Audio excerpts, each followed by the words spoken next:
Korupsi, korupsi, korupsi. Orang-orang selalu berbicara tentang korupsi. Namun, yang perlu kita ketahui, apa sih itu korupsi?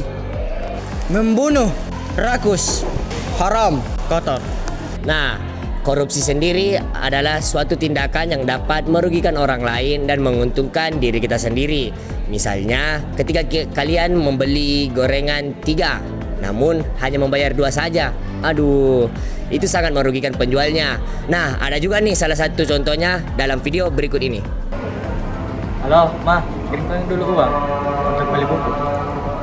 Oke. Party kita. Nah, itu tadi merupakan salah satu contoh tindakan korupsi skala kecil ya teman-teman. Jika skala besar itu dapat membawa nama negara.